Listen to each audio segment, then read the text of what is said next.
வணக்க மக்களே, welcome to the fancy show. இன்னைக்கு ஷோல நம்ம பார்க்க போறது காதல் கதை சொல்லவா அப்படின்ற ஒரு தமிழ் மூவி பிரைம்ல அவைலபிளா இருக்கு.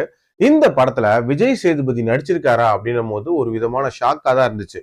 நான் கூட கேமியோ தான் பிளே பண்ணிருப்பாரு அப்படின்னு நினைச்சா படம் முழுக்க வராரு அப்படின்னே சொல்லலாம். இன்ஃபேக்ட் முக்கியமான மொமெண்ட்ஸ் எல்லாம் அவரை வச்சுதான் நகருது. அதாவது விஜய் சேதுபதி தன்னோட அடுத்த படத்தை மக்களோட காதல் கதையா எடுக்கலாம் அப்படின்றதுக்காக ஒரு ரேடியோ ஸ்டேஷன்ல உட்கார்ந்து காதல் கதைகளை கேட்டுட்டு இருப்பாரு.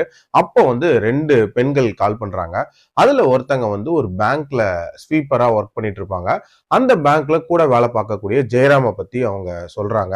சோ அந்த காதல் கதையில என்ன பிரச்சனைகள் வருதுங்கிறது ஒரு தனி பிளாட்டா போகும். அதே நேரத்துல இன்னொரு பொண்ணு தன்னோட அம்மாவோட வாழ்ந்துட்டு இருப்பாங்க.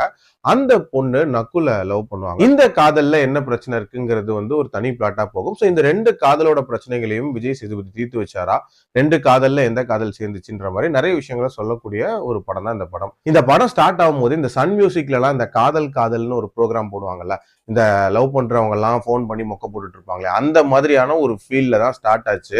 ரெண்டு காதல் கதைகள் அப்படின்ற மாதிரி தொடங்கும் போது சரி ஏதோ ஒரு வித்தியாசமான கதையா இருக்கும் அப்படின்னு எதிர்பார்த்துட்டு இருந்தா அதர பழைய காதல் கதைகளா இருந்துச்சு அப்படின்னே சொல்லலாம். எந்த ஒரு மூமெண்ட்ஸுமே புதுசா இல்ல. இன்ஃபேக்ட் போக போக பயங்கரமா மொக்க போட்டு வச்சிருந்தாங்க. எமோஷன் அப்படின்றதெல்லாம் சுத்தமா ஒர்க் அவுட்டே ஆகல. இந்த படத்தோட பிளஸ் அப்படின்னு பாத்தீங்கன்னா அந்த நக்குல் ரிலேட்டடா ஒரு ட்விஸ்ட் ஒன்று வரும். அது கொஞ்சம் ஓகேவா இருந்துச்சு. அண்ட் விஜய் சேதுபதி அண்ட் ஜெயராமோட பெர்ஃபார்மன்ஸ் அங்கே ஓகேவா இருந்துச்சு. மற்றபடி ரொம்ப ரொட்டீனான ஒரு லவ் ஸ்டோரி. அதுலயும் அந்த கிளைமேக்ஸ் எல்லாம் பாத்தீங்கன்னா ஒரு ஆபத்து வருது அப்படின்னா எல்லாருமே போலீஸ் ஸ்டேஷனுக்கு தானே போன் பண்ணுவோம். இதுல பாத்தீங்கன்னா ரேடியோ ஸ்டேஷனுக்கு போன் பண்ணி அது மூலமா தீக்கிறதுன்ற மாதிரியான கிளைமேக்ஸ் எல்லாம் வச்சிருந்தாங்க.